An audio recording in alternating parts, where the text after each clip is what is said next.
Bismillahirrahmanirrahim. Selamat datang di Tangaji Channel. Tusalli wa tusallim ala sayyidina Muhammadin wa ala sairil anbiya'i wal mursalin wa ala alihim wa sahbihim ajma'in wa an tu'ammira nahdatal watani wa nahdatal banati bi furu'ihima ila yaumiddin wa an tansurna wa taftah alaina wa tarzuqna wa tahfazna wa taghfir lana wa li jami'il muslimin ya Allah ya Hayyu ya Qayyum la ilaha illa anta Allahumma 'allimna ma jahilna wa dhakkirna ma nasina wa fahhimna ma la naf'u wa zidna 'ilman wa alhiqna bis salihin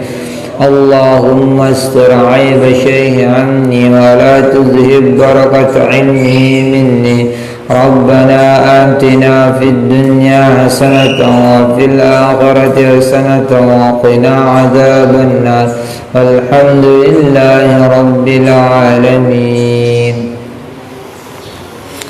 Assalamualaikum warahmatullahi wabarakatuh. Alhamdulillahi rabbil alamin wassalatu ala sayyidina Muhammad rabbi shrah li sadri wa yassir li amri wahlul 'uqdatam min lisani yafqahu qawli. Seperti biasa sebelum kita mulai ta'lim, mari kita sama-sama baca Al-Fatihah buat musannif kitab Mukhtarul Ahaditsin Nabawiyah lahul Fatihah. A'udzu billahi minasy syaithanir rajim. Bismillahirrahmanirrahim. Alhamdulillahi rabbil alamin arrahmanir rahim maliki yaumiddin. Iyyaka na'budu wa iyyaka nasta'in. Ihdinas siratal mustaqim. Siratal ladzina an'amta 'alaihim ghairil maghdubi 'alaihim waladdallin.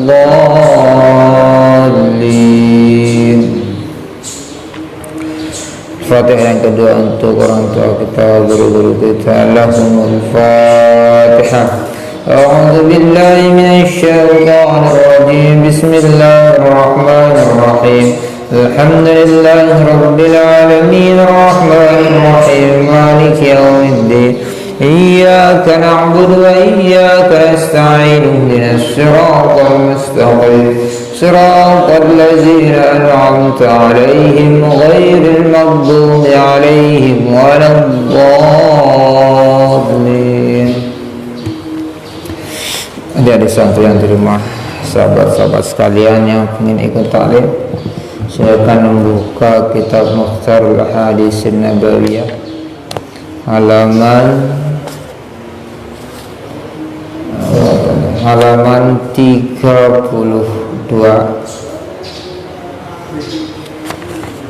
hadis yang ke 258.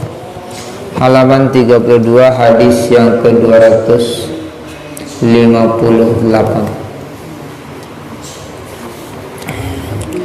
Bismillahirrahmanirrahim. Qala al-musannif rahimahullahu ta'ala wa nafa'na bi'ulumihi fid daraini. Inna Allah ta'ala istakhlasa hadha ad-dina li nafsihi wa la yasluhu li dinikum as-sakha'u wa husnul khuluqi ala fazayyinu dinakum bihima. Inna Allah ta'ala, sesungguhnya Allah ta'ala istakhlasa, memurnikan, istakhlasa, memurnikan,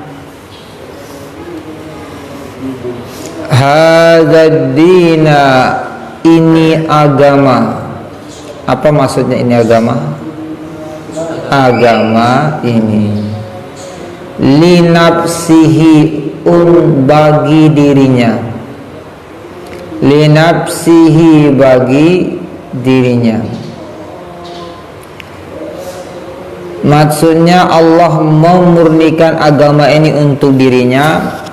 Sesungguhnya seluruh apa yang ada dalam agama Islam itu dilakukan oleh orang-orang mukmin, orang muslim, hendaklah dengan dasar ikhlas karena Allah.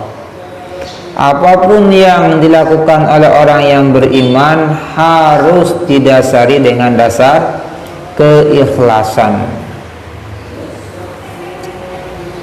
Sholat, puasa, zakat, hal-hal yang terkait dengan agama ataupun hal-hal yang terkait dengan dunia, semuanya harus dikerjakan dengan jalan ikhlas. Bahkan yang sederhana mengucap alhamdulillah pun harus ikhlas. Selesai makan alhamdulillah, selesai mengerjakan yang baik alhamdulillah, memulai bismillahirrahmanirrahim, itu pun ikhlas. Walaupun itu perbuatan yang baik kita lakukan, harus didasari dengan ikhlas.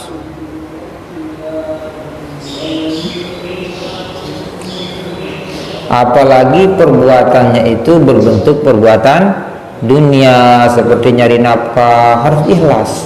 Cari nafkah ikhlas karena Allah, memenuhi kebutuhan keluarga. Jadi intinya semua yang kita lakukan di bumi ini harus didasari dengan ikhlas. Lebih-lebih seluruh hal yang terkait dengan kegiatan keagamaan harus ikhlas. Gimana caranya? Latihan. Makanya kita belajar.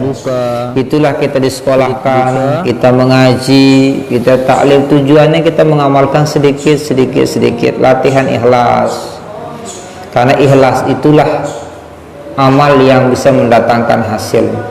Apapun yang kita lakukan kalau tidak ada dasar ikhlasnya, murni pengamalannya karena Allah, itu nol. Jadi di hadapan Allah tidak ada hitungannya.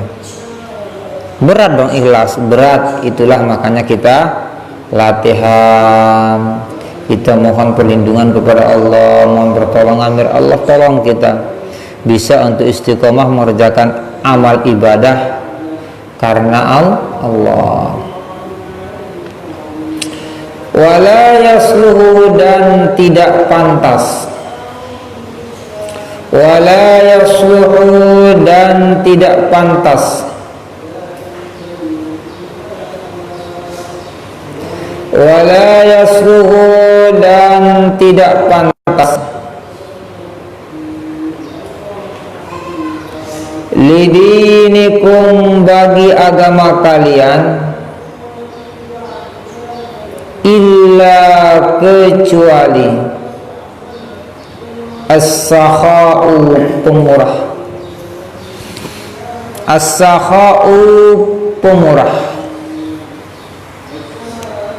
Wa husnul khuluqi, dan bagus akhlak. Khuluq, akhlak. Kalau khalqun, ciptaan. Wa husnul khuluqi, dan bagus akhlaknya.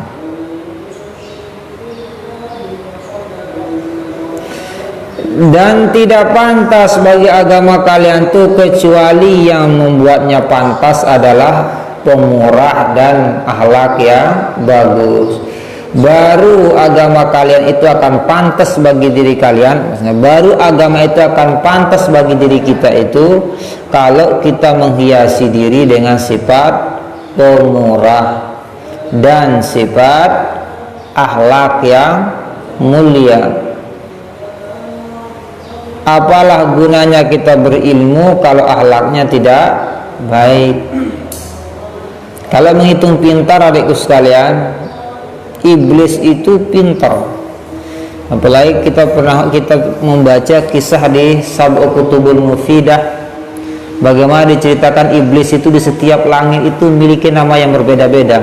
Si Arifin juga namanya, banyak namanya iblis itu sebelum dia bernama iblis. Jadi iblis itu pintar, iblis itu alim. Dia itu mulai tergelincir gara-gara akhlaknya. Akhlaknya bagaimana? Ahlak iblis, akhlaknya kepada Allah tidak bagus. Kealimannya, kesolehannya iblis itu ternodai gara-gara akhlak. Apa yang membuatnya rusak? Gara-gara disuruh Allah sujud kepada Adam. Allah perintahkan sujud kepada Adam, enggak mau. Kenapa dia enggak mau? Bukan karena bodoh. Iblis tidak mau karena pintar, merasa diri lebih pintar dari Adam. Lebih baik dari Adam. Iblis itu merasa diri lebih baik dari Adam, maka tidak pantas dia sujud kepada Nabi Adam. Disitulah dia iltibas. Iblis itu asal katanya iltibas. Apa iltibas? Tersamar. Tersamar karena iblis itu samar memaknai antara yang memberikan perintah dengan yang memerintahkan. Meskipun kita sujud kepada manusia kelihatannya, tetapi yang menyuruh adalah Allah. Ditaatin apa enggak? Taat. Iblis salah. Karena dia sujud kepada Adam, maka perintah yang menciptakannya itu diabaikan, tidak mau ditaati. Maka terhitung iblis itu maksiat apa taat? Maksiat. Kita disuruh sholat adab kiblat. Itu bilang, masuk adab Ka'bah, yang lain apa masuk Ka'bah? Makam Nabi aja misalnya ngeyel. Sah apa enggak? Sah apa tidak? Tidak sah. Kenapa? Karena tidak didasari dengan sesuatu yang benar, akhlaknya tidak benar. Ngeyel merasa diri sok pintar. Jadi iblis itu tergelincir bukan karena bodohnya, tapi karena pinter yang tidak dibarengi dengan akhlak yang baik. Itu enggak berakhlak, dia enggak sopan sama Allah. Kenapa berani menentang perintah Allah? Tuh, gara-gara akhlak enggak bagus sama Allah. Coba dia manut saja, akhlaknya bagus kepada Allah, suruh sujud saja, insya Allah selamat iblis. Nah, sama dengan kita, penuntut ilmu sepintar apapun kita, adik sekalian, sehebat apapun, tapi kalau akhlaknya buruk, siapa yang memakai itu? Siapa yang percaya kepada kita? Adalah Nabi kita Muhammad itu tidak diutus untuk memintarkan, diutus untuk utammima makarimal akhlak, menyempurnakan akhlak. Kenapa? Innama buistu misalnya lizaka, untuk mencerdaskan, mintarkan biar pintar-pintar, mahir-mahir misalnya. Kenapa kok akhlak? Karena akhlak itu bisa memunculkan kepintaran. Kalau orang berakhlak baik, sopan, dengar, nurut, itu biasa mendatangkan kepintaran. Kalau orang keras kepala, ngeyel, itulah yang terjadi. Jangankan dia bodoh, pintar pun bahaya kalau orang akhlaknya gak bagus. Contohnya itu iblis, ngeyel kepada Allah. Nurut saja, akhlak yang bagus, insya Allah pintar akan datang ya. Kalau orang berakhlak baik, kita lihat imam-imam besar kita itu tuh akhlaknya luar biasa. Apalagi kita baca kisah-kisah mimpin Islam luar biasa di zaman Abbasiyah, zaman Umayyah. Coba kalian baca sejarah bagaimana akhlak seorang pemimpin, bagaimana dia itu menjadi pemimpin awalnya dari awal, seperti apa dia itu.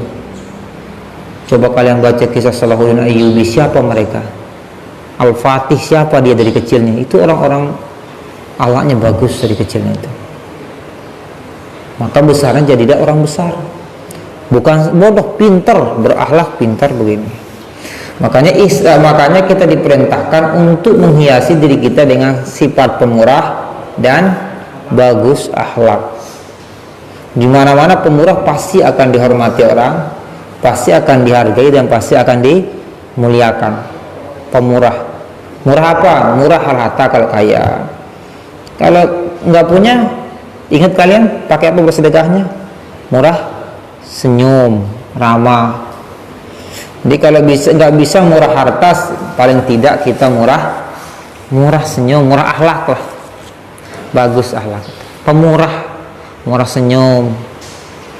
Itu juga cara kita untuk menjadi pemurah. Ini pemurah yang tidak punya duit. Kalau yang punya duit ya sedekah. Di mana-mana pemurah pasti namanya bagus, pasti namanya mulia, dan pasti diistimewakan pemurah itu. Coba kamu lihat orang kaya murah, namanya bagus di mana-mana. Tapi kalau pelit, Makanya orang Islam itu akan makanya hal yang sangat pantas bagi agama kalian itu, agama kita itu katanya dua, pemurah sama akhlak yang bagus. Ala ingatlah, fazayyinu maka hiaslah dinakum agama kalian bihima dengan keduanya. Hiaslah akhlak itu dengan keduanya. Dengan apa? Pemurah dan akhlak yang mulia, yang bagus.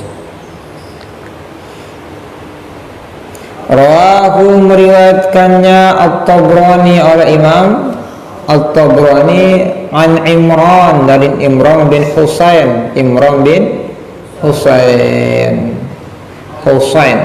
Imran bin Husain. Inilah yang kita bisa kasih pada siang ini.